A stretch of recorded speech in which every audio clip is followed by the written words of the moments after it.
Okay.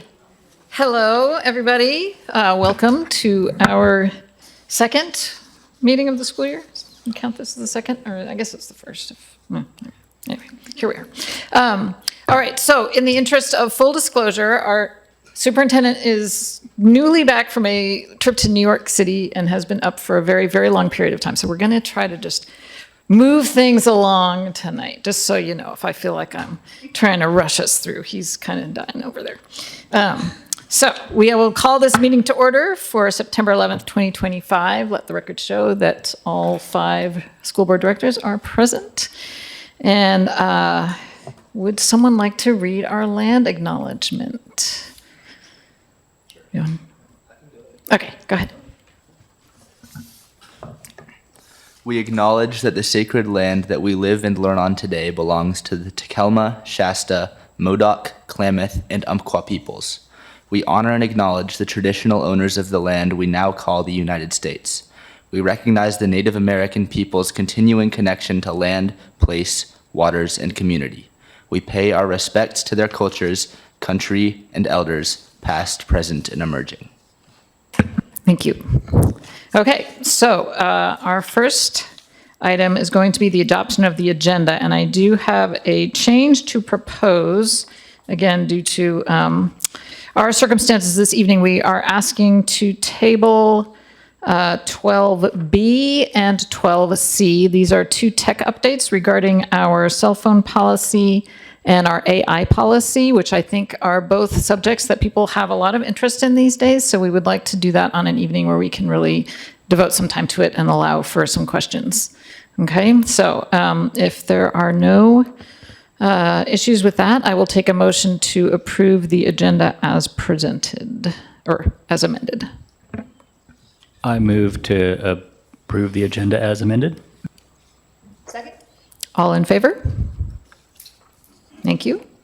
Okay, so we will move on as amended. Next, we will have the consent agenda. So this evening, because Sherry is not here, Sherry Ely, our finance director, we are including our finance report, just a printed version in the consent agenda. We also have our typical enrollment report, personnel report, approval of minutes from last month. So those are our consent agenda for today. So I will again take a motion to approve the consent agenda as submitted, unless anybody would like to pull something out. I move to approve the consent agenda. Second. All in favor? Okay, passed unanimously. So then we will move on to our bond report, and we have Steve Mitzel. Thank you, and Josh Whitaker with us this evening.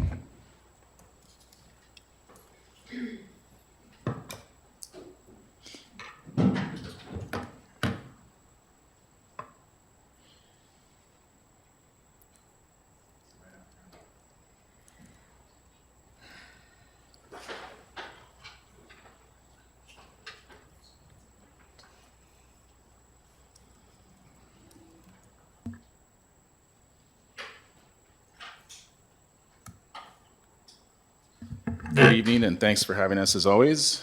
I'm trying to get this, just this picture, this great picture up right here. Not going to scroll through because I know even though Eva's not here, it does cause some motion sickness sometimes.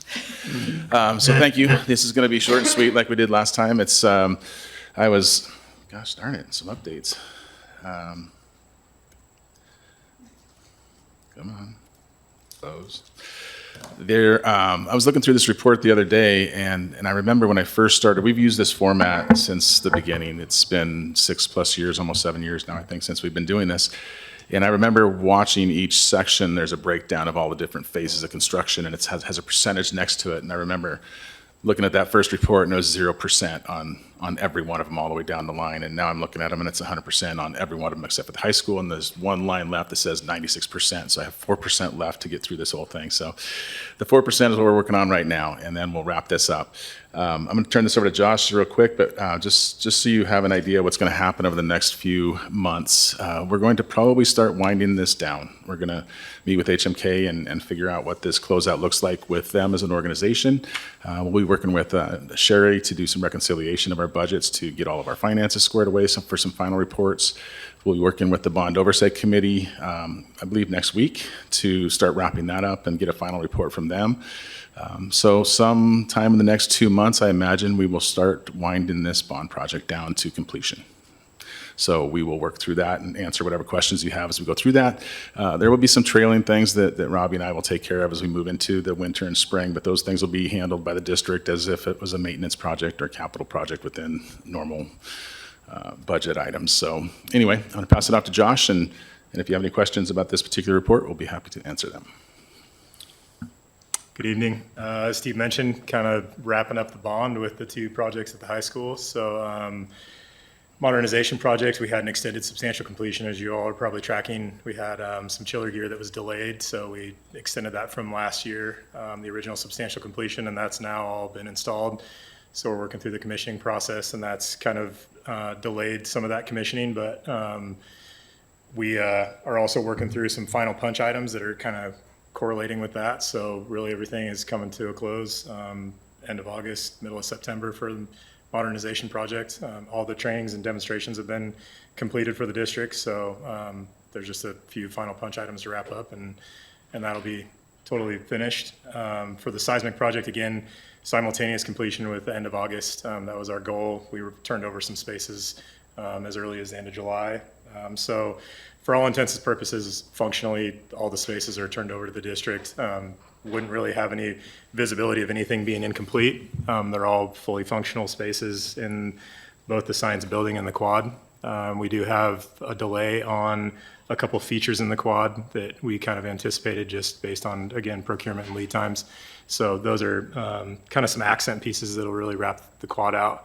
And then, again, finishing some punch items there, but the actual visibility of construction on site is nearly obsolete at this point. So anything that's being done is off hours or something kind of behind the scenes as far as the commissioning process. So we have dates in early October to get those feature items for the quad delivered. So hoping mid-October to have everything 100% complete and everything wrapped up. I have a quick question. One of the remaining tasks in the report was the post-occupation evaluation. And I'm just curious how long you wait in that occupation period until you do that evaluation. So I think that kind of aligns with the 1-year warranty. So once everything's 100% complete, then that kind of time period will start. That you're looking at the chart that's in there. Yeah. So we hold that until the warranty period starts, which is, I mean, substantial completion is kind of a general term that's kind of understood to have the majority of the work done, but there's criteria in the contract that we hold the contractor to that's pretty specific as far as the commissioning, the punch, everything has to be 100% done before that warranty period starts. So I think that correlates with that warranty period. It's probably the best way to explain that. Okay, thank you. I'm curious about, you said that there would be some financial report in the next couple of months. I'm new, help me out. December? Well, actually, if you scroll down to the bottom of this report, it's included in every month's report, Yep, our finance report. What we will do is we will sit with HMK and Sherry Ely, and we'll reconcile our, we have two sets of numbers that we're keeping as we work through these projects, so we can always have some comparison if we have, concerns. We reconcile at least a couple times a year. This will be a final reconciliation of all of the projects, and we'll go down each project and really just kind of finalize it in terms of what the budget, the original budget was, what we allocated during the project, what we ultimately ended up spending at the end, how that worked towards the total, and then if there's any money left, when it's all said and done. But yeah, I'm thinking November, December, we should have a pretty clear picture of what that looks like. And I only say that because a few of these projects that Josh mentioned do have some cost associated. Most of them we know pretty close what those costs are, but you know how things go when you step into this stuff. So we're hesitant to say we're finalized yet. And then once I get the green light from Sherry that she feels like our numbers are solid and HMK agrees that we've synchronized those numbers, I think that would be a moment that we owe the board and the community the response that this is the money that you gifted us and this is how we spent it. So, and that's the ultimate accountability for us. And then again, we'll have the Bond Oversight Committee coming alongside of us. They'll do their own presentation to the board, which is really a group of community members that have held us tasked throughout this entire process to say, have you spent the money the way you promised you'd spend the money? So there's another kind of I wouldn't say a third party, but a community lens on this that can report back to the board to say, yeah, we've come along since month one, and we feel that we've done what we said we would do.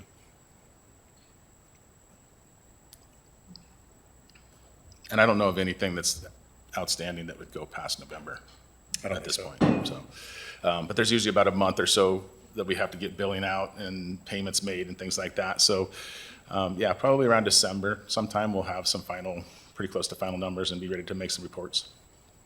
Yeah. But in the meantime, the current, as of the end of August, is at the end of this report. So you can go down and look at that and see where we're at right now. You're keyed, Russell. Do you have a question? Okay. I just see your microphone is red, so that usually brings me to you. Any other questions? I'm not sure how we got this first slot of the night, but I'm not going to complain because Josh lives in Medford and he can get back to his family. I appreciate it. Thank you. Thank you. Yeah, we're trying to move things around a bit to make it more convenient for everybody. But that looks great. Thanks for all your hard work. Thank you. All right. So next we have a presentation from the AHS Alumni Association, and we will have the Alumni Association President, Carol Jensen. And all right. And I will let you introduce yourselves. So just hit the red, the button there until it turns red. Okay. And Is that working? yeah. Okay, good. Well, I'm Carol Chrisley Jensen, and I am the president of the Alumni Association. And by way of introduction, I have 17 family members that have graduated from Ashland High all the way from 1938 to 2008. You know what? And they'll introduce themselves, and they have a long history as well. So actually, we wanted to let people know a little bit more about the Alumni Association. We started in 1894, and we're 131 years old. And we're a 501c3 nonprofit, tax-deductible, charitable organization. And guess what? Membership is free. Free, Jordan, free. Any other Ashland High graduates we have here? Yeah. But what you have to do is you have to register at our website, which is ashlandhighalumni.com. So you have to go to there and register. But really, our goals are we want to foster a lifelong connection between alumni and Ashland High School, fund scholarships for Ashland High School seniors to further their education, support class reunions and events, which is why we want people to register so that we know where they are so we can help you get together when you have your reunions and things, build community through networking, and provide alumni and student career mentoring. So that's what we do.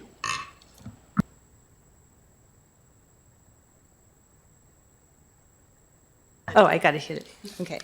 So I'm Sharon Morris Lascos, class of 1970. I'm a third-generation Ashland High alum. My grandparents graduated in 1922, 1924, and started this whole cascade of aunts, uncles, cousins, siblings to go through the system, and pretty much ending with our kids in 2006 and 2010. Our daughter played on the high school tennis team with Jordan. So we have a board. We have a board of 5 members. All of us have deep institutional memory of Ashland schools. We all went to different grade schools here growing up. And we do remember when there was a tennis court on the high school campus.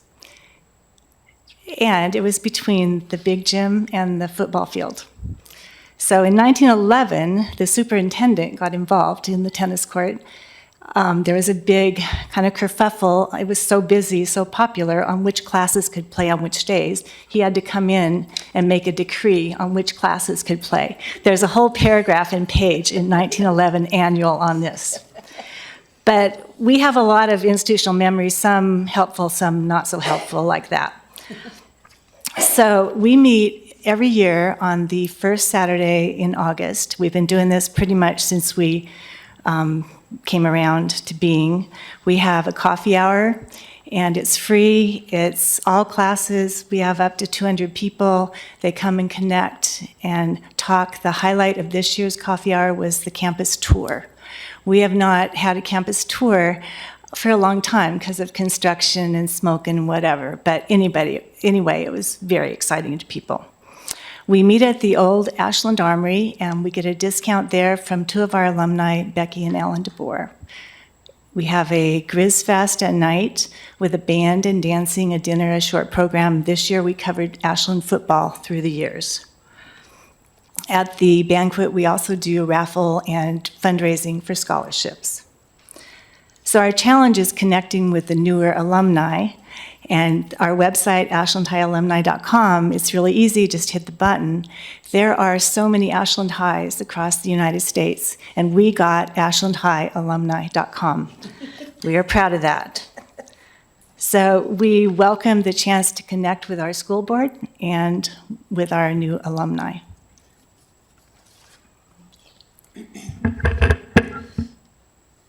And I'm Priscilla Reynolds Saul, and I graduated in 1973. In our family, from 1968 to 2013, we had 10 Ashland High School graduates. We have, as an association, we've awarded scholarships to Ashland High School grads since 1894, and we don't have all the records, but we have easily given over $100,000 at this point, and we're really proud of that. In 2024, we gave 2 scholarships of $1,500 each, and 2025, we awarded 3 scholarships of $2,000 each. So we're moving up, and we're working hard on that.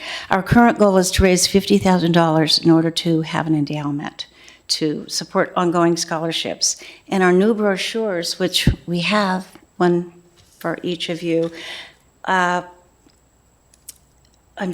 was written and designed by one of our board members and her classmate from 1970. So we really are keeping things in-house at Ashland High School. We're building our database of graduates to increase our outreach. As part of the selection committee for these scholarships, it's really fascinating to read the applications and the stories of these kids. It's amazing how accomplished these students are beyond academics. It's never an easy task to pick 2 or 3 kids. And I've had the honor in May of 24 and 25 to present the scholarships to the kids at scholarship night, and it's such a highlight really of my spring, because to meet these kids, and they're so excited and they're so enthusiastic, and they've been really appreciative, and their energy and excitement is just palpable. They're ready to go. So 2 of the recipients from this year spoke at our Grizz Fest in August, and well, you heard them. It was, oh, that's right. Sorry you missed it. It was stunning, really. I can't get over it. I know I bring it up all the time, sorry. But it was amazing. So Ashland schools are obviously turning out wonderful kids, outstanding people, and so our board is working hard to continue to reward those efforts. So thank you. Okay. Any questions? I'd like to know when the coffee hour is. Will be August, first I think it's Saturday in August. And I think it's August 2nd again this year. It was this year, Mm-hmm. Yeah. August 2nd? Yeah. Yeah, it's always the first Saturday of August. And First so, and it's at the Armory, and it starts at 10? 10. 10. I also want to give a shout out to, Dr. Hattrick. He came to our banquet, which was great, and Steve Mitchell did a wonderful campus tour, which it was just so cool. People were just so happy to be back on campus. And it's fun to see people, and it's fun to connect with the current Ashland High School students because they sat where we sat. And there's just sort of a camaraderie about being together and, wanting to connect. And so we really are wanting to get more younger people to connect. And by younger, that's a big age range for us. Yeah, it's not hard to be younger. But we'll take anything, so please sign up. I'm excited to hear about the scholarships. What are the requirements besides obviously having graduated from Ashland High?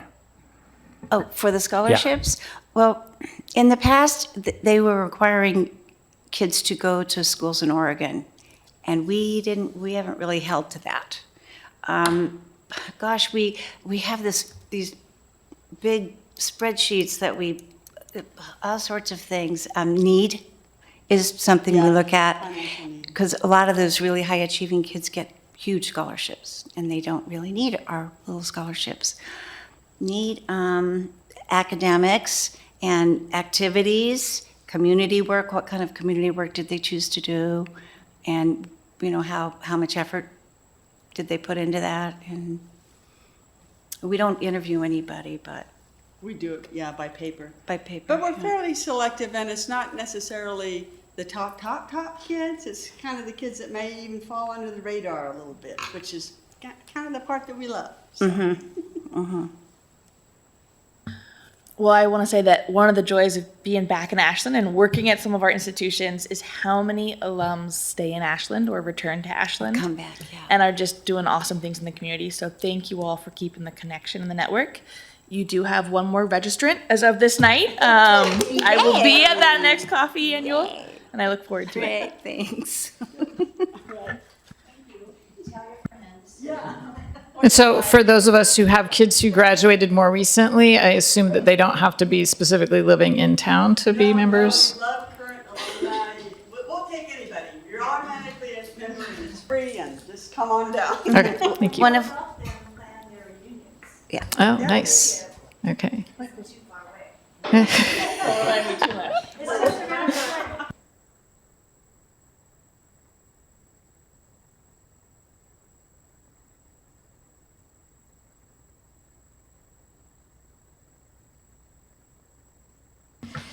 Okay, thank you for that.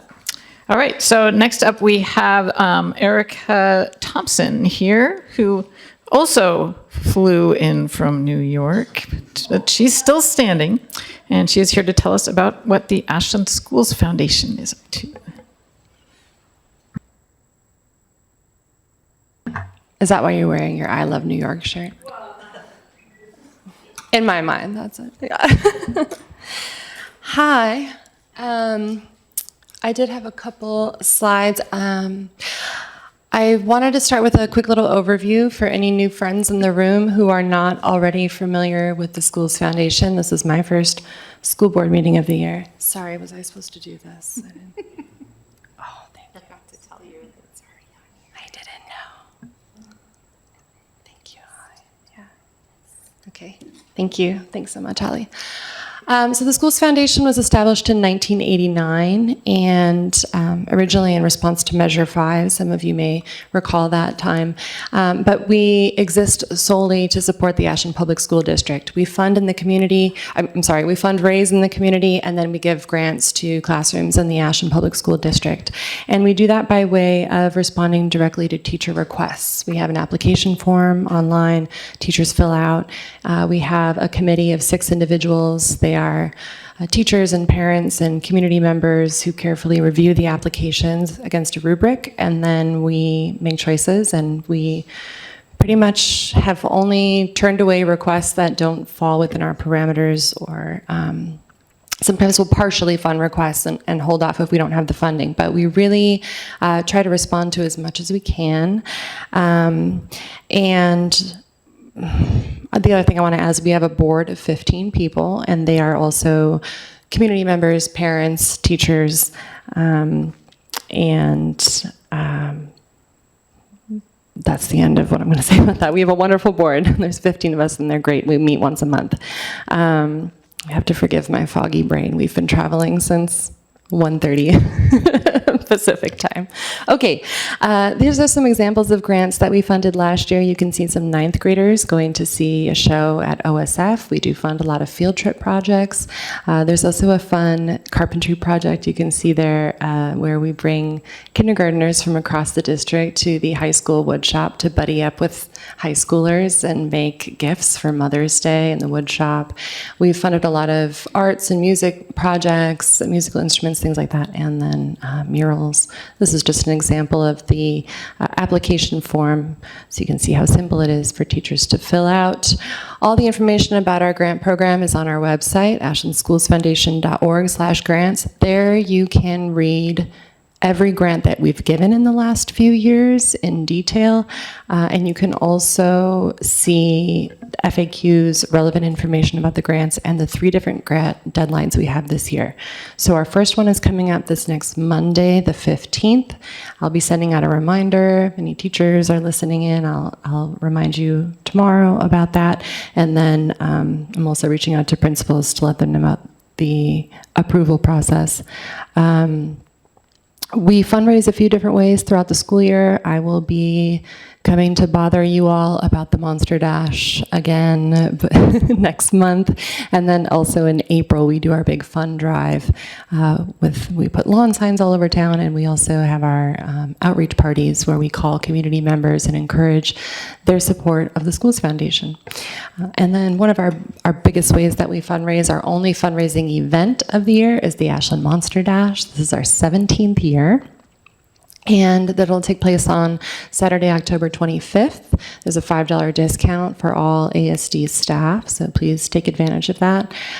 We want everyone to register. Last year we had 1,300 registrants. That was a record, and we'd love to break it again this year. It's a costume fun run, 1 mile, 5K, 10K. There's also a costume contest, an activity village. It's a lot of fun. We also need as many volunteers as we can get for that. So other than that, I just want to say we're really starting off strong.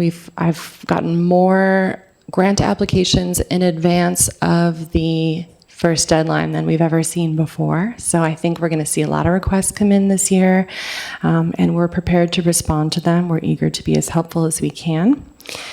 And I'm happy to take any questions that anyone has. You spoke about needing volunteers for the Monster Dash, and I'm the president of Key Club, and we help out with Monster Dash every single year. It's one of our biggest events that we do for our members, and I don't know if it's a possibility, but I think it would really encourage people to volunteer and to be excited about it if there was some way that you could come speak at one of our meetings or something, because I think hearing it from you would be a super great way to encourage people to volunteer. Thank you. I would love to do that. Okay, I'll Who do text I you after. contact? I can give you my contact after. Okay, great. Thank you. I would love to do that. And of course, volunteering for the Monster Dash counts toward community service hours, volunteer hours. So any students who are looking to fulfill that requirement can kind of help out. And there's so many different jobs, different ways to help. Anything else? Yes. Thanks. Do you have an estimate of how many grants, total grant monies that you give out every year? I knew you were going to ask that tonight. So we create our budget in November of each year, and there's a few different reasons we do that, but mostly it's because we find out how much we bring in from the Monster Dash. But even before knowing that number, I can tell you that it's going to be a bigger number than it was last year, just based on how our spring fundraising went this year. And do you know what last year's numbers were off the top of your head? Knowing you came off of a red eye, so no pressure. Yeah, I want to say that last year we gave around $125,000 total to the district last year. And that, to be clear, is specific teacher-requested grants. We do help out with other projects, some bigger district-wide projects and things we get specific requests for. Sometimes we're helping facilitate specific gifts for specific projects. The 125 is independent of that. That is teacher-requested direct response grants. Great, and that was my second question, was around specific campaigning, and if you have any already earmarked for this upcoming school year. As in, like, specific campaigns? Right, as in not the money. impact grants, but Right. if you have any other initiatives that you're Not right now. focused on. We're focusing on our general grant programs this year. And also, if any of you are familiar that we have the impact grants and the ed support grants, the last several years, they've been two separate things. We have done away with that this year, so we are hearing all requests through the impact grant application. So that's anybody in the district that has a request. We ask that it goes through that process, and then we have the information all in one place, and it'll just be the same process to respond to those. Great, thank you. And just want to say I so appreciate having ASF in our community. We love helping. Thank you. Yeah, so I don't know if any of you haven't ever volunteered for the Monster Dash, but if you haven't, it is so fun. It really is. It's great. It's an amazing, like just the energy and the number of people that show up, even if it's pouring rain and horrible. It's a great event. And of course, we have plenty of runners in our midst too, so that's also very fun. All right, thank you, Erica. And Thank you. volunteers can wear costumes too, right? Absolutely. It is highly recommended. So can spectators. Yeah. So, because I have pictures. I have pictures. You should have seen him last year. Fantastic. Yes. Okay. Thank you, Erica. So we will move on now to our recurring reports. We first have our OSA report with James Johnson. I'll keep this short. Other than to kind of view, over the summer, the maintenance and tech departments were doing a lot of the regular summer work of getting, things cleaned up and fixed and repaired. But I know as soon as the buildings got occupied with the teachers and the other 10-month staff, the maintenance tickets and the tech tickets kind of blew up a little bit. So they've been busy running around the last few weeks just getting all those requests in. And then the chapter has a meeting next week, I believe. And some part of the agenda is like, we gotta look some more officers. But that's all I got. All right. Thank you, James. And next, it says we have Alan Porowski, but we actually have Kelly here to be our AEA representative. Thank you. Yes, I may not be as animated as Alan is, but normally he will do this job. I'm not going to be short and sweet either because everybody was so excited each site to represent their site and what's going on. So I'll be as quick as I can. For Hellman Elementary, the school year started off smoothly for Hellman. We love having Susan Hollinsworth as our principal again. The students and teachers are enjoying 45-minute special classes. Kindergarten has quite a few students, but the teachers are navigating the difficulties with grace and creativity.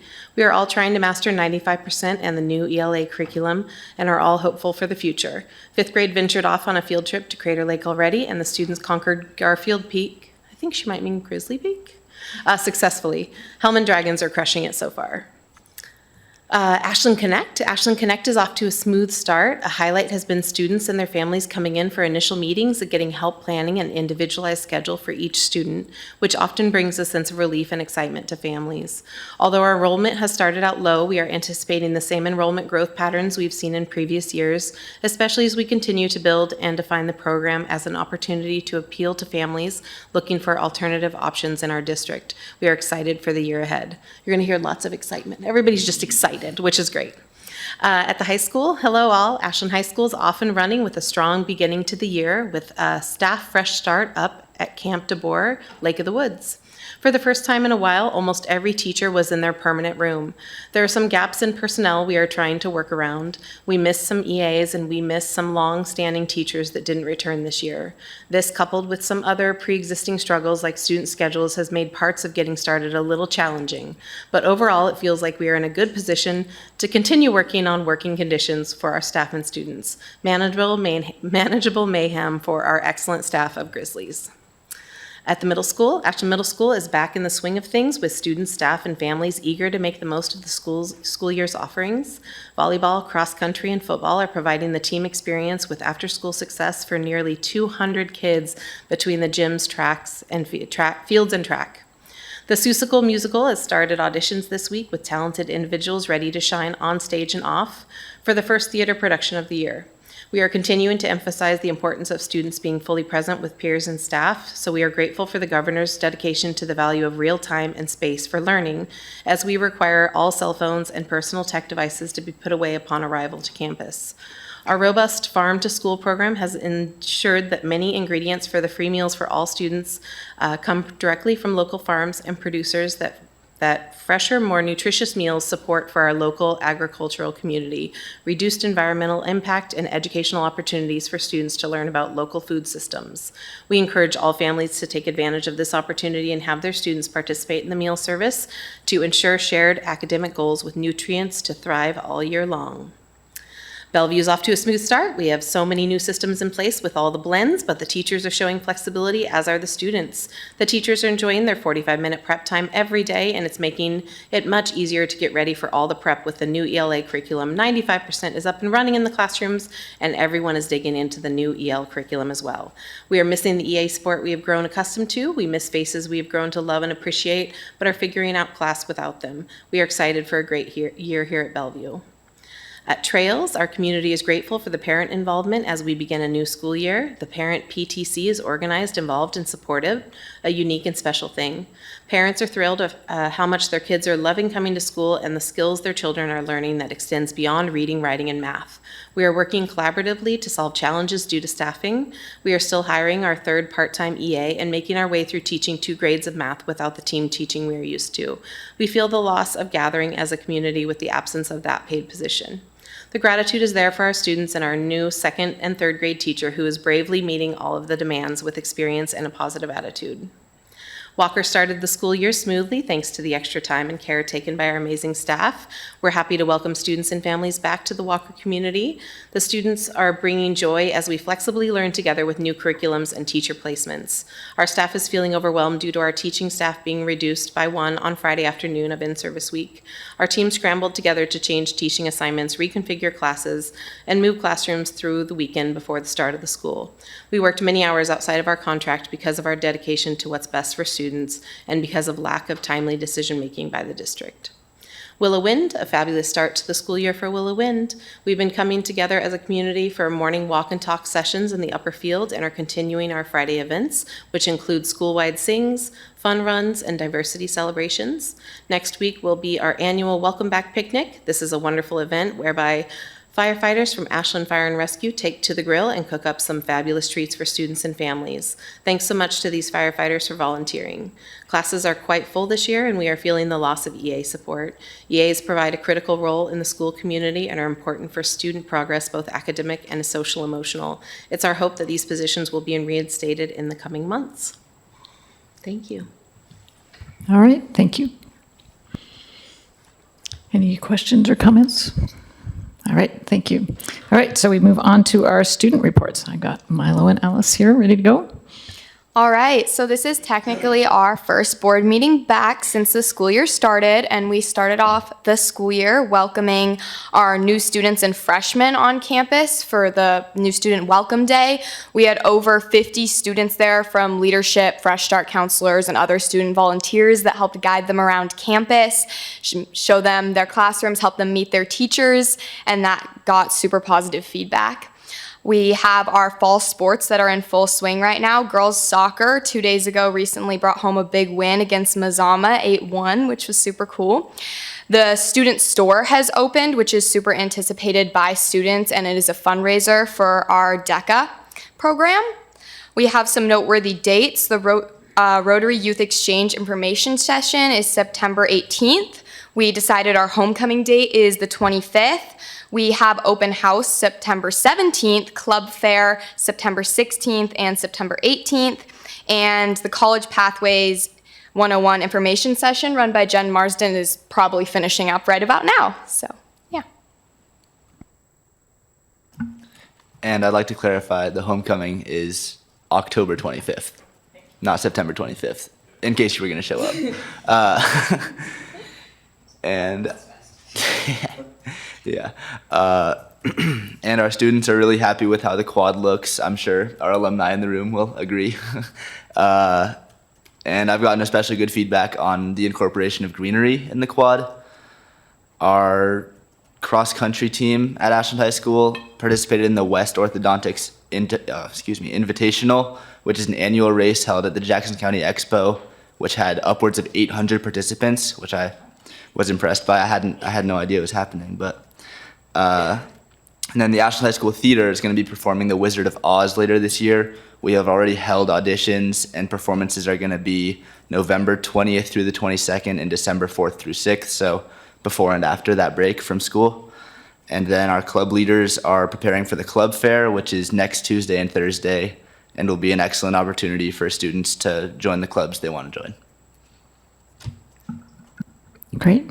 So wait, let me just clarify. You said 50 leadership students came, so that was that first day when only the new students show up? Wow, that's impressive. So they took a day out of their schedule, which should have been their last day off of the summer, right?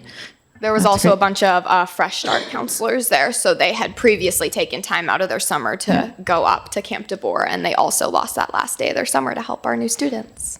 Great, thank you. All right. All right, any other comments or questions? Okay, so next we have board reports. So that is when our directors get to tell us what they've been up to. I don't mind, but I'm just following my schedule here. Okay, we'll do board report first. I'm happy to start since you looked over here. We had our work session, and putting my parent hat on, I got to go to Trails on a field trip with Trails for the river crossing ceremony, which was awesome and fun. And I want to appreciate the district for the new volunteer application process, which was streamlined and all online. So that's awesome. What else? You'll talk about this in a little bit, but got to observe two of our students who are here tonight representing the district awesomely yesterday, and that's what I've got. Okay, so, I went to the football game. I went to the Del Norte v. Grizz football game. It was very nice evening, well attended. Notable things, snow cones were wonderful, hamburgers from the grill, jerseys for sale, and concessions. So it was a very lively evening. Despite the imbalanced score, I saw real potential for our young team, and I remain excited about it. I think Coach White and the team will see some wins. That's what I predict. And I'm going to go to the game tomorrow, right? 7 p.m.? Is that right? Okay, good. I'm going to verify so I don't just show up. Okay, good. So 7 p.m. And I'm also going to catch up with the girls' varsity soccer team for their home game with Henley on Thursday, September 18th at 6:30, because I'm excited about what I think is going to happen with that soccer team. Yep. That's it. Thank you. As mentioned at our work session, I'm continuing to work with the folks who helped get the Youth Activities and Academics Levy on the ballot 5 years ago. And so we're working to stand up that infrastructure again for the board to consider if we'd like to put it on the ballot again in May. Yeah, and besides that, the amount of cheering that came out of the Grizzlies game, we could hear it at our front porch at 9 p.m. all the way up Borton, and it was so fun. So, go Grizz. Okay, so the welcome back event was a big deal for me since our previous meeting in person. It was just I really appreciated being able to serve our staff. I thought that was a really neat way to incorporate the board, like being able to be in the kitchen and give everybody their breakfast. Dan has some pretty spectacular burrito wrapping skills. It might be like a future career for him there. And it's just a really positive event. Like the attitude of everybody was festive, and it was lovely to be on the quad and see how the high school has all come together after all this hard work over all these years. It's really it was a wonderful experience. Not as exciting. I sat in on our ODE policy update webinar, but it was very informative, very useful. I think that the big thing that stuck out for me was the cell phone policy as they're working on it, and it definitely is still something that is being worked on and revised. Makes me glad that we already had one in place because it gives us a little bit of grace period to let them work out the bugs before we have to jump on it. But I think they're, for the most part, doing a good job. I'm curious to see what the storage requirements will finally end up being, because those could be a little bit challenging if they misstep on that, but we'll see. I got to go to a barn coffee event at Willow Wind. They do it for, this is through the Willow Wind's PTA, essentially, but they do it for new and returning students and families to be able to get connected. And it had a good turnout this year, more people than previous year, at least based on coffee consumption. There was a lot gone. And again, just really positive energy on campus. And the kids are happy to be back. The vibe there is really engaged and a lot of energy. And then the final thing was just I want to give a parenting shout out to the track coach, because the cross country coach, because our middle school age kid joined cross country somewhat against his will, and he's gone from just like dreading the idea of going to practice to like being really happy to do it, and also is just making incredible strides running, pun there intended, and really growing quite a bit as an athlete in a very short period of time. So they're doing a nice job. That's all I got. All right, thank you, Russell. I will second that. Every one of my kids went through that middle school cross-country program. Unbelievable. So such a great experience. So in the interest of time, and since we all kind of did the same thing, I'm going to just move things along. I will say that serving breakfast for the staff was such a great experience. That was really fun, and just to see the appreciation for that was really nice. Other than that, I went to some meetings, I talked to some people, but I know we really want to hear your story. So I'm just gonna move along here. So that's it for my board report today. We will go on now to public comment, and we have Diana Bertrand here from Ashland, who is going to be talking to us about the Ashland Middle School beginning band.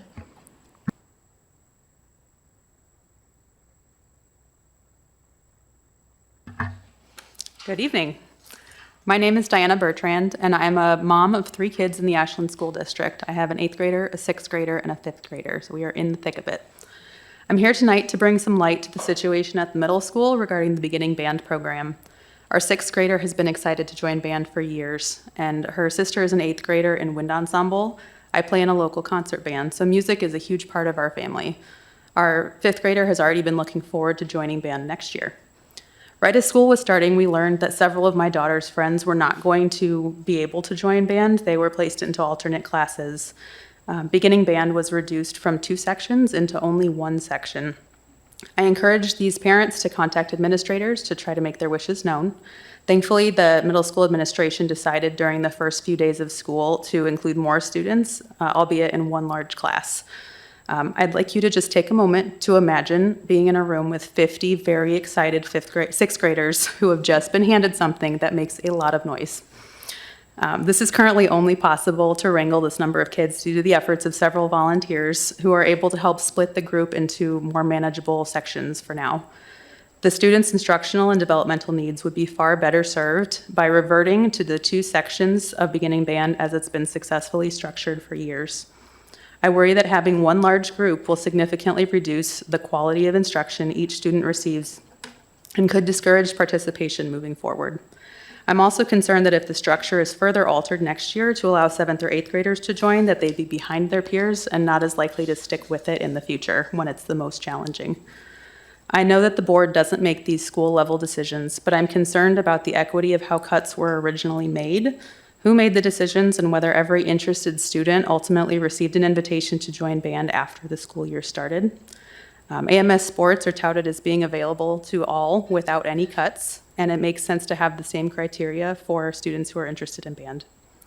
Parents sorry to interrupt, but that's Yep. the time for the comment. Yeah, sorry. Just to give context, I should have said this ahead of time, but there's a 2-minute time limit per public comment. Well, thank you for your time. I had 1 paragraph left, but. Okay, so we definitely encourage you to go ahead and send us that material. We will all read through it. Okay. Thank you. So thank you very much.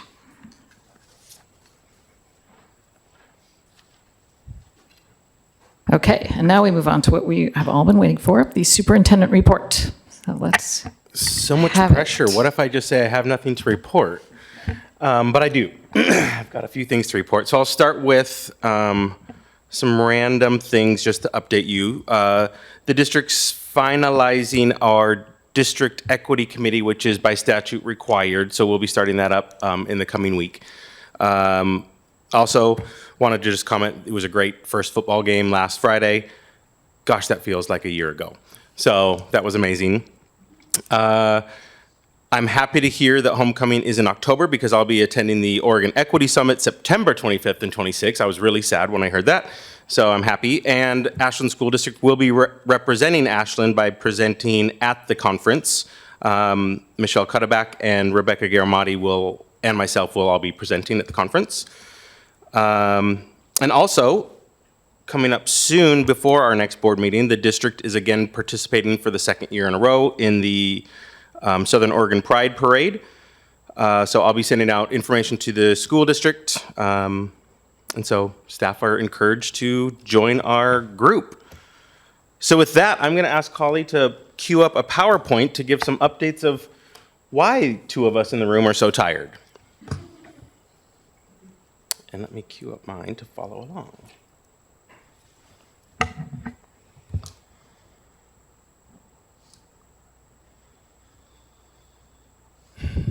So before I begin, I will share this morning, I started my day in New York and earlier in the week, so I've been in New York since Sunday and had the chance to spend some time at the September 11th memorial. And so I wanted to start tonight just spending a couple minutes just to honor the day that we're in. So just to honor the loss, the people that we lost, celebrate the heroes who emerged, and remember how our nation came together in its darkest times.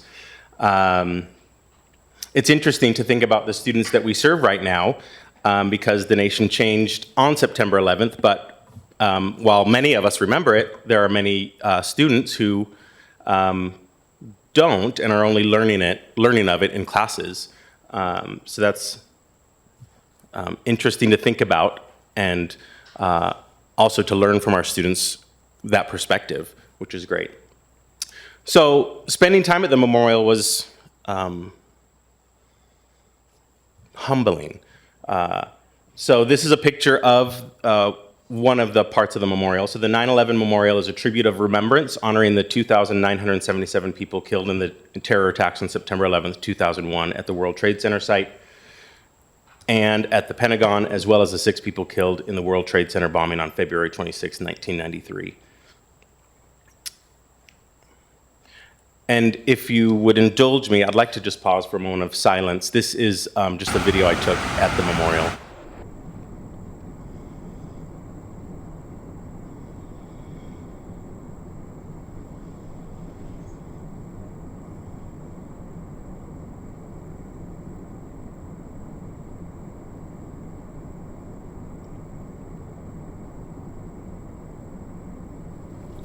Thank you.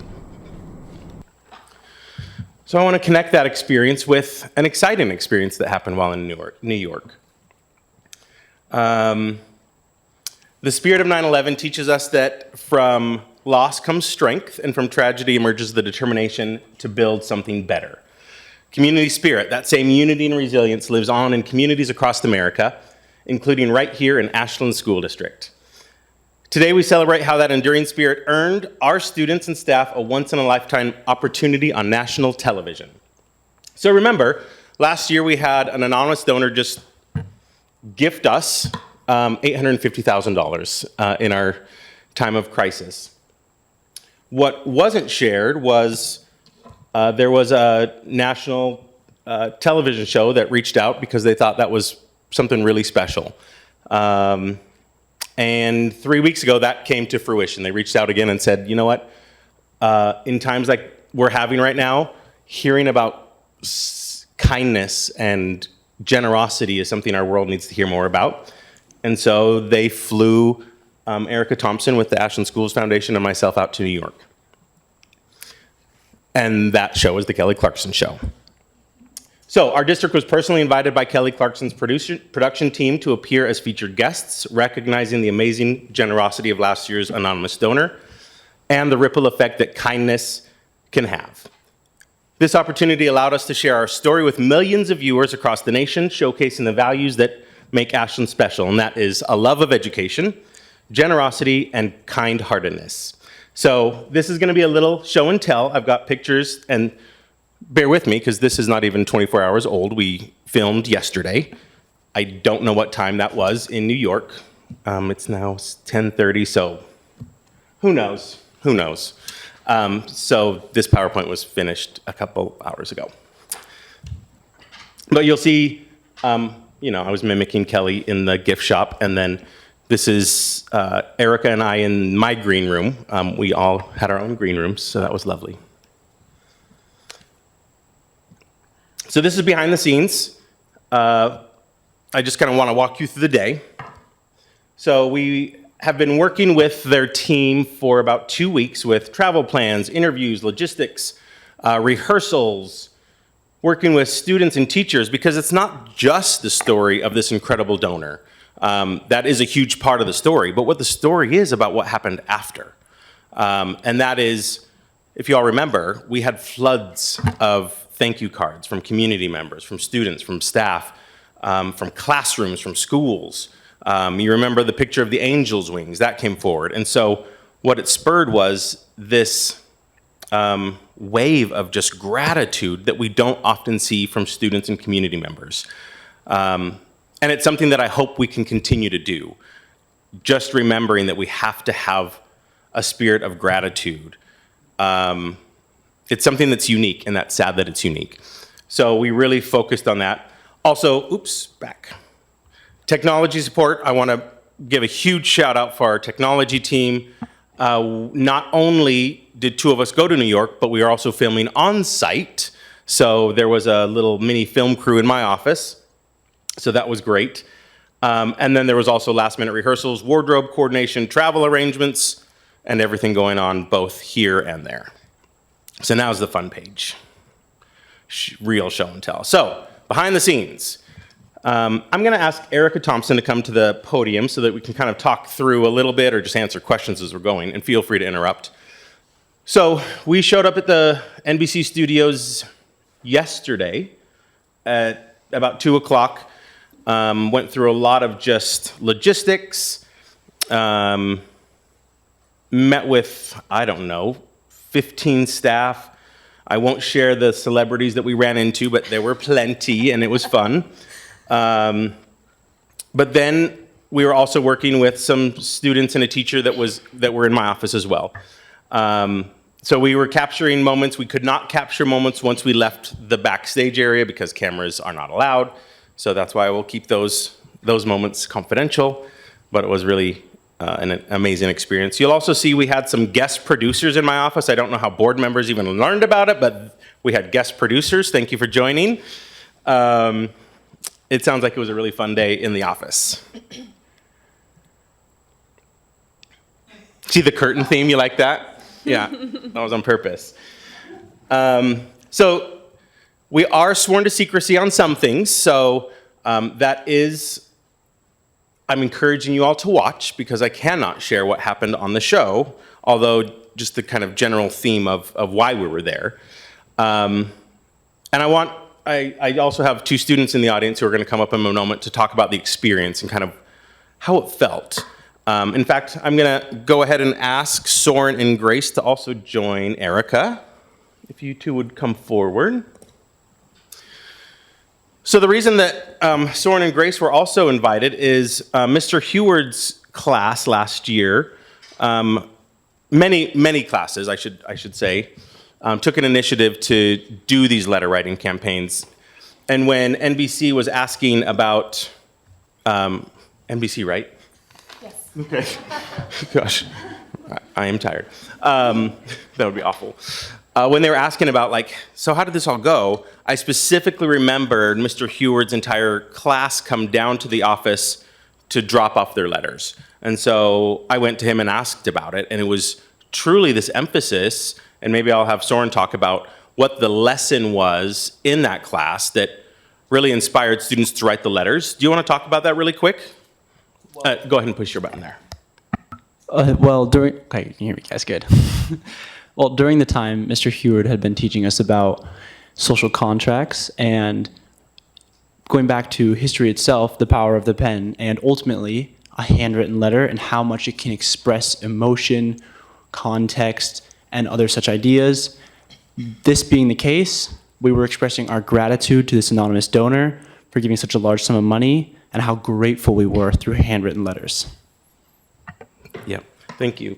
And so that was just a powerful explanation also coming from Mr. Heward talking about, we have to get past the hashtag age and students hiding behind screens and computers and actually handwritten notes, the value of handwritten notes. And so that really spoke to the producers and to Kelly as something really important. What I'd really like to do is just offer each of our students, without sharing the content of the show, what was your takeaway from the experience? Not just, I will share with you, it was frightening to be on national television. But there were some key takeaways, I think. I learned a couple things, and for me, it was very heartwarming to hear the stories from the three of you. Was there anything that was surprising or things that you learned in that experience? Okay. Something I learned was just how, I'll start with the exciting part, like just how fun it can be to just spread news of good things happening. That was such an awesome experience to just be somewhere, or just even from a distance, from across the Zoom. It was so nice to express how grateful I was for the situation, and it just felt so nice. And I don't know. This is probably something like Grace would say. It was just truly an awesome experience, just overall. I'm glad you enjoyed it, Grace. Oh yeah, it's on. I would say it was just really great to get to meet new people and see the different environment. And then also what Soren said is it was just really great to be able to express our gratitude for that. Well, and one of the exciting things being in New York, as they were representing Ashland here, Eric and I had the chance to speak one-on-one and very candidly with Kelly Clarkson during commercial breaks, before and after the segment. She was so impressed with the two of you. She was moved, in tears, after the segment. It was a moving story, and yes, the donation was moving, but the action that the donation promoted in you all was truly what was moving. So thank you for your leadership in that, and for all of our students across the district in their leadership in doing that. That was something spectacular. And my hope is when this airs, that it'll remind us that it shouldn't just be once. It should be continuous, that we should always be remembering to look for the good, to share our gratitude, especially in times where things feel dark.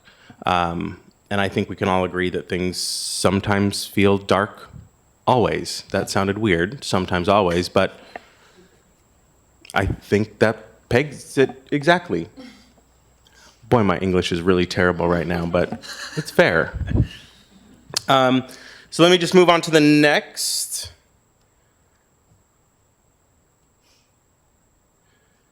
Oh, yeah. I did put a note here that the budget challenges we know aren't fixed, but my hope is that, we'll continue to see the ripple effects of it. Yeah, please.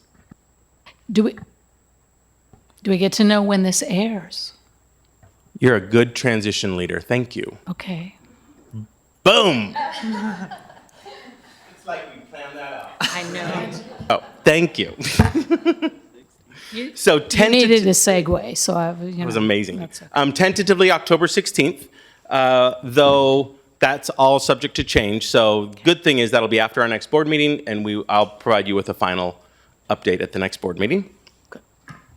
Thank you.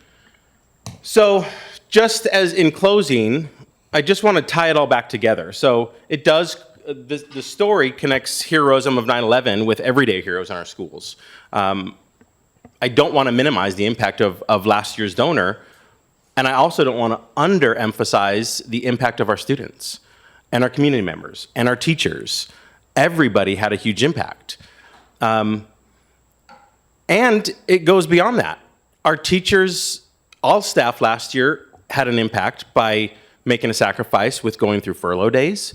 I mean, the impacts were huge, and I appreciate the sacrifices that everybody made. So this is great. So the fact that we could honor the past while embracing the future, it filled me with hope. It filled me with excitement. Although I'm exhausted, I still have such energy coming off of that. It was a high to watch you all in the office. It was, of course, a high to be sitting across the couch with Kelly Clarkson. I can't wait till it airs. I do want to just publicly thank our donor again, Mr. Heward, Soren, Grace, Erica, the IT department, specifically Tucker, John, and Steve, and Kelly and her staff. I do want to give Erica a moment to just talk about your experience and your takeaways, because without the Ashland Schools Foundation, none of this would have been possible.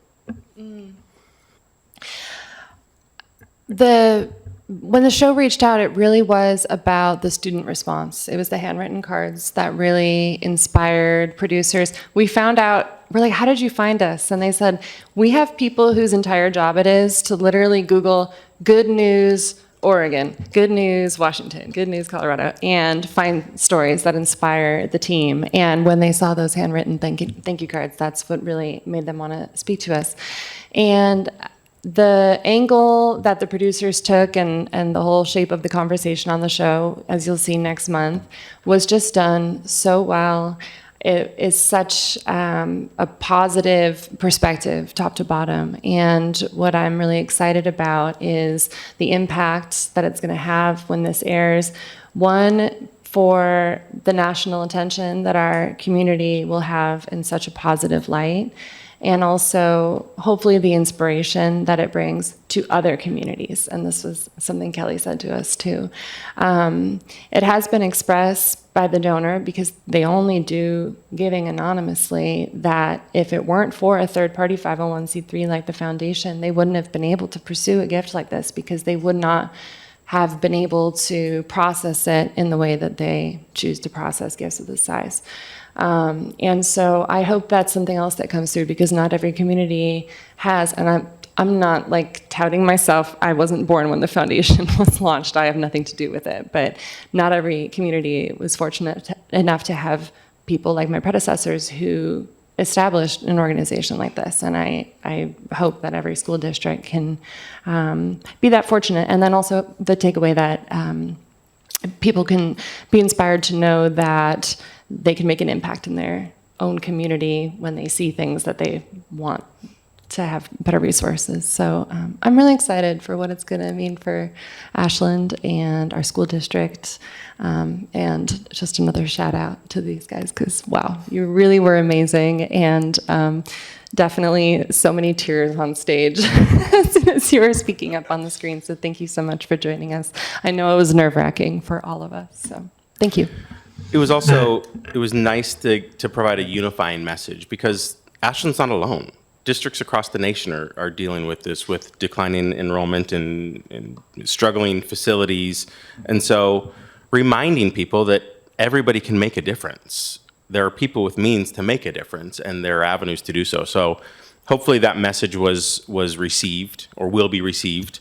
On behalf of the district, I do want to present both of our student representatives with NBC pins. So thank you. And then Mr. Heward could not be here, but he is a big coffee drinker, so he does have a Kelly Clarkson mug that I will bring to his classroom tomorrow. So again, thank you both. I will bring those over to you. While he's doing that, I will thank Holly, who was the one who tipped us off and invited us to come in and be a part of that. So that was really a special experience for us as well, to be able to be part of that. I'm very glad. It was a difficult secret to keep. We still have some secrets we're keeping, but that means everybody must tune in on October 16th. Maybe we'll have watch parties in the schools. Who knows? Yes, we should definitely do that. So we should definitely do that. We will keep you all posted, and thank you for allowing me to sneak away for a couple days. Obviously on NBC's dime, that makes it a lot easier. So yeah. Well, I Thank think you it's so a much. win-win for everybody. It really to is. get that kind of attention to what's going on in public education financially, and to just have this wonderful message of stewardship is really something special. So, Yeah. thank I'd you. be happy to answer any questions. Dr. Hadrick, if you don't mind, I'd love to just amplify a gratitude statement that you made, because not only are we remembering this week 9/11, but also the Alameda fire 5 years ago, and I had the amazing opportunity to be a part of that community as they rebuilt. And knowing the amount of daily grit that goes into major transitional moments. And so I just want to say a special thank you to our staff, as Dr. Hadrick mentioned. The donor, thank you so much, but it's also the work of our staff every single day and showing up even when there's less EAs in the classroom. So just amplifying that deep gratitude. Please do. Thank you. All right. Thank you, everybody. Okay, so now we move on to unfinished business. We have an integrated guidance 24-25 quarter 3 and 4 report with Erica Beck-Bratton. I know it's a little hard to follow that up, right?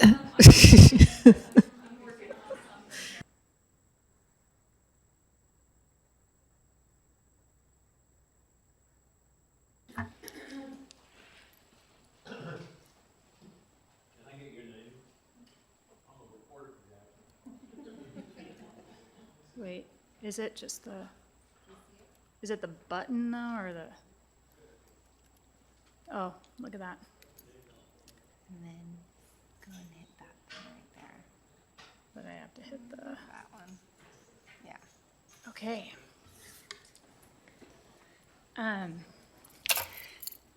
Yeah, I did not anticipate coming after that. So I'm feeling the gratitude. So hopefully it comes through in my presentation on our integrated application and guidance. So tonight I'm here. My name's Erica Beck-Bratton. I'm the principal of Trails, and I'm also the principal of Ashland Connect.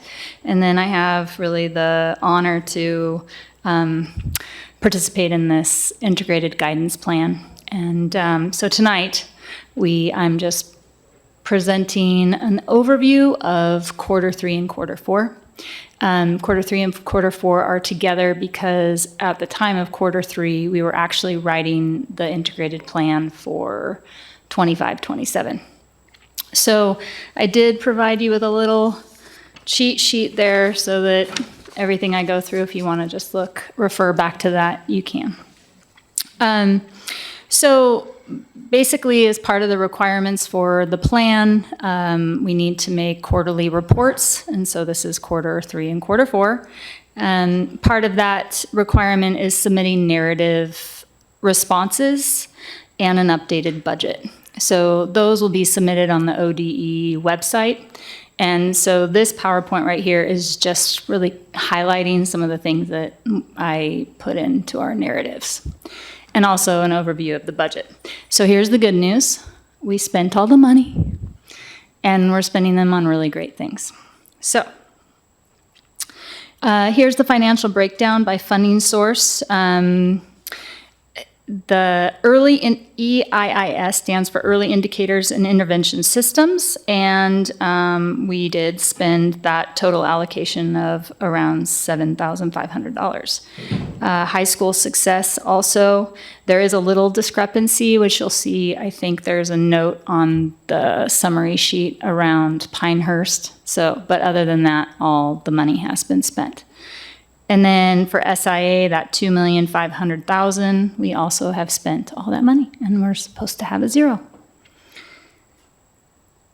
The early literacy financial summary, we had a carryover in 23-24. We also knew that we were going to be using that carryover as well as the award of 24-25 on the curriculum. So all that money was spent as of quarter 4, which means our new curriculum for ELA. So we have our longitudinal performance growth targets, which there are 3.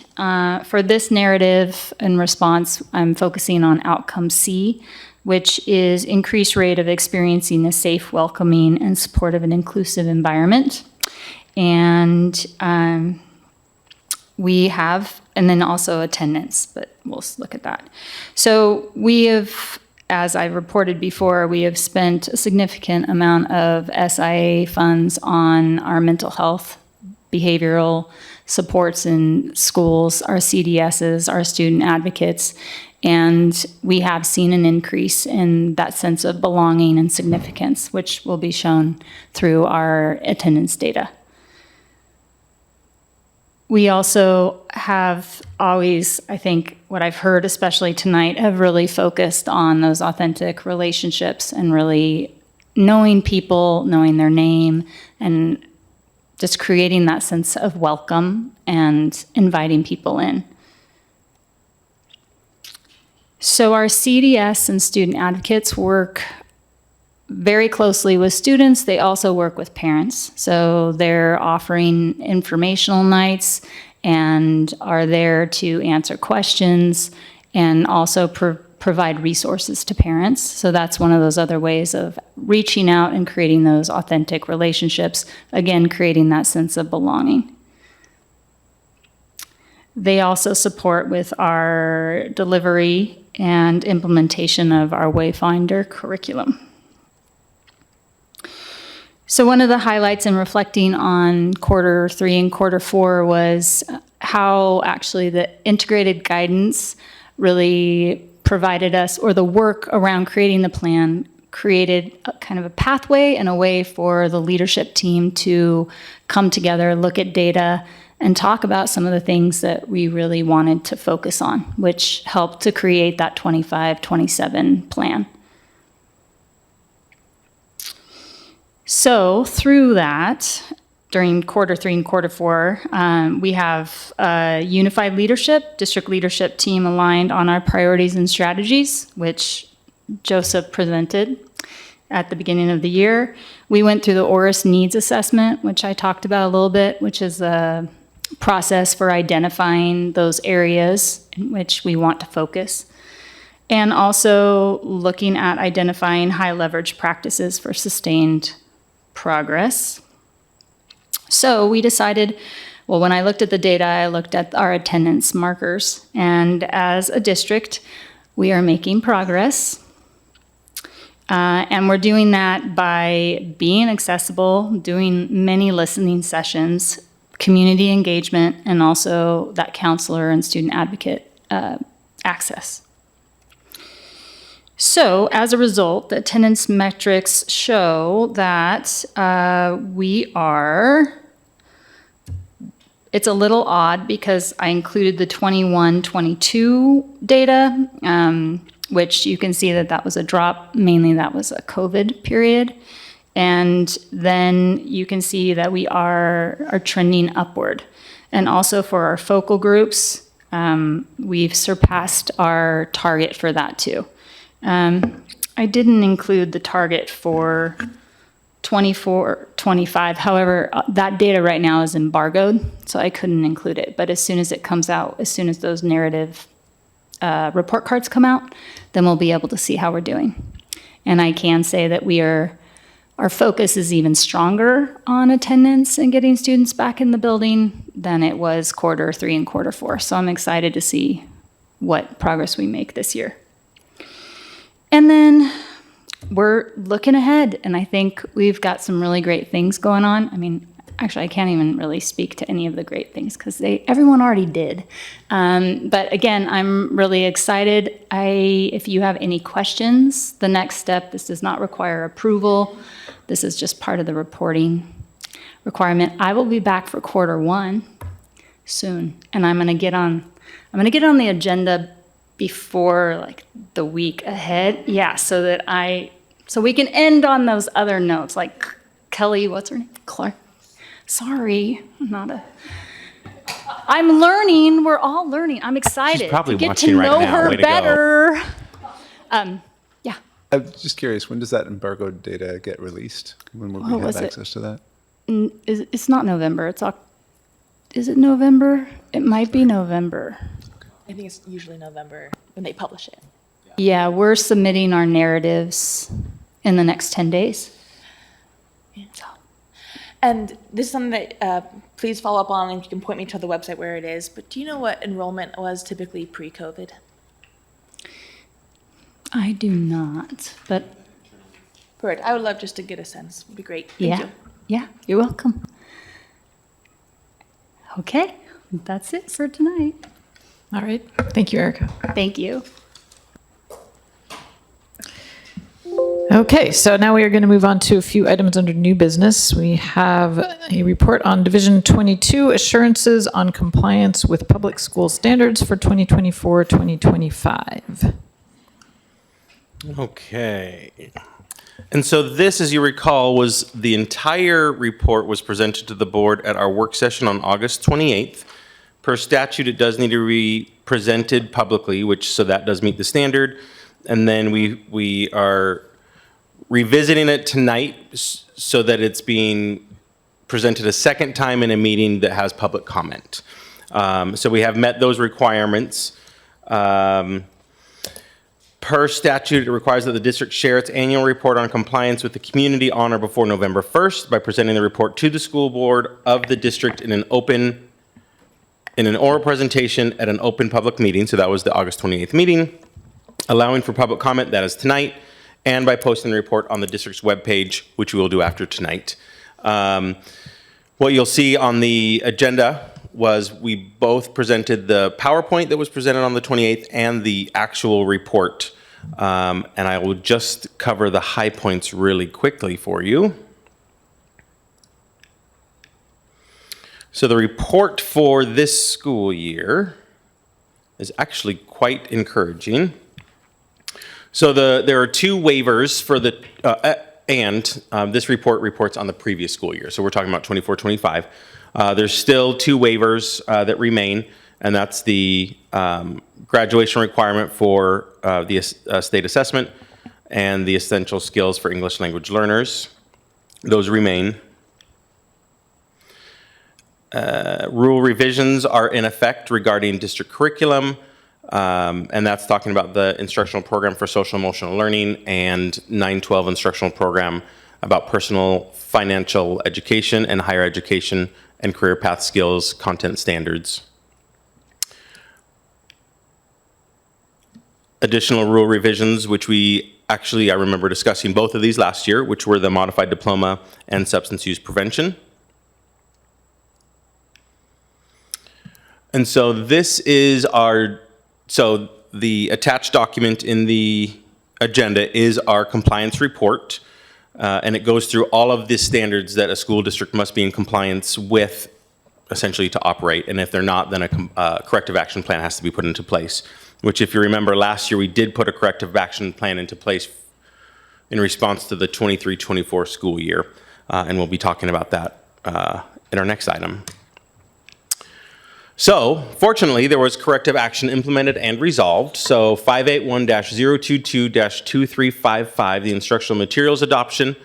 So this was a previous instructional materials corrective action plan that was approved by Oregon Department of Education. We have met our deadline for completing our ELA curriculum adoption by the end of last school year. So this time our status will show implementing corrective action, which is great. And then the other piece was postponement of purchase of state-adopted instructional materials. We are now in compliance. So the only thing on the final report, everything will be in compliance. The only thing not in compliance will show implementing corrective action, which is great. And that really concludes the entire report. What you'll see at the very end is just the summary. This is a screenshot of what you'll see in the agenda, and just previously, let me move back if I can. Sorry, I skipped a slide. Which is that we're on track to meet the new rules and requirements for the implementation for next school year. So we're looking forward to, through our consistent implementation of the corrective action plan, having meeting all expectations very soon. So this does not require board action. It just is required to be presented. So I'd be happy to answer any questions, but ask for no action. I don't know what to do now, so that's awkward. Thank you. You're welcome. Thank you for that wonderful presentation. Okay, well then we will move on to something where we actually can act on. So the next item is our social sciences curriculum adoption postponement. So that has to do with this corrective action here. One moment.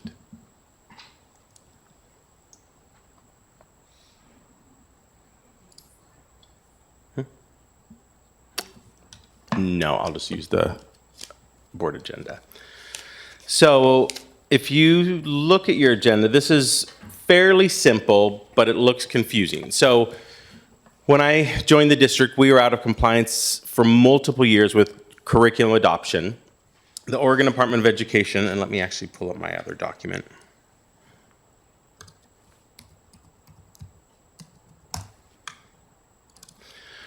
The Department of Education has a spelled out calendar of, I'm stalling while it opens,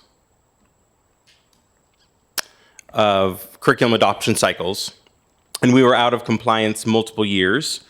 So according to the state adoption schedule through the year 2026, math was supposed to have been reviewed in 22 with implementation in 2023, science reviewed in 2023, and when I say review, it's also assumed to be adopted or continued, with implementation in 2024, health reviewed in 24 to be implemented in 25, and so on. Social sciences reviewed in 25, and then in 26, PE, world languages, and the arts. Currently, they do not have calendared beyond 26, so beyond that, we're making assumptions. However, the corrective action plan that is in the board packet has already been approved by Oregon Department of Education. So when we established last year's corrective action plan, we already predetermined that in order to stay in compliance, we would need to get a 1-year postponement to be approved at this meeting for social sciences. You have to do it within the right timeline in order to stay in compliance. So I would just ask the board to consider this 1-year postponement for social sciences at this time.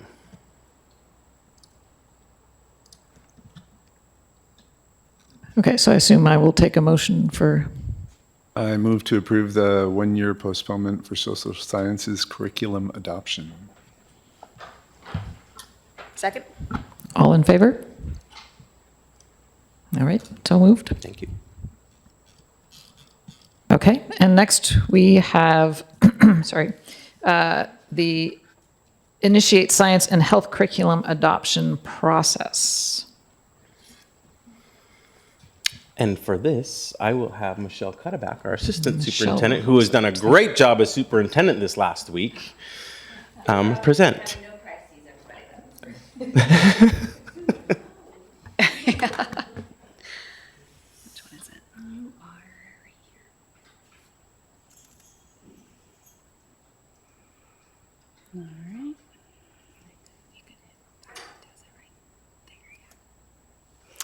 Okay, so thank you for postponing social sciences so that we can initiate science and health this year.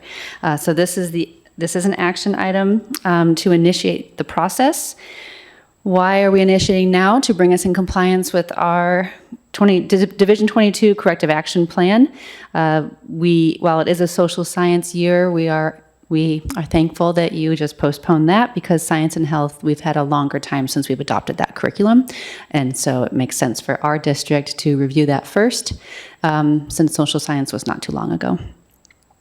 This will help us review the materials that we have to ensure that they are addressing our student needs. So I'll share the whole process, which involves some data that the committee will review to determine if our current materials are meeting the need or if we need to pursue updated materials. We do have some funding budgeted that Sherry Ely, our business manager, has set aside for curriculum materials anticipating an adoption need. And we want to make sure that we continue our commitment to equity as we continue to revise materials to ensure that all groups are represented in the materials that we put before students. So the board's role in the adoption process, you initiate the process, you approve the start of our process as we are hoping you will do tonight, and you define desired outcomes. The desired outcomes are such as what we're asking you tonight is that we would adopt a standard K-5 curriculum across all of our schools, and that we would have aligned 6 through 12. We know that materials, often curriculum companies don't have a K-12 curriculum that would meet our unique needs of our district, and so we're asking for a K-5 unified curriculum, and then 6-12 would be aligned, likely a standalone middle school and then standalone high school curriculum, but we would make sure that K-12, we have alignment so that it builds upon each other. The superintendent will appoint a facilitator to oversee and manage the adopted activities effectively.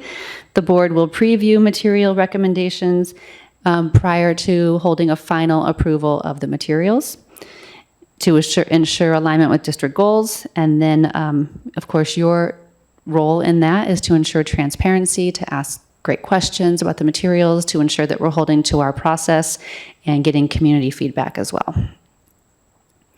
So the overall process, we're at this step 1 tonight, approving the initiation. After that is approved, we will form a curriculum committee. We will form 2, one for science, one for health. And then that committee, once it is seated, it will conduct a data review, and it will establish criteria by which it will measure the curriculum that it looks at.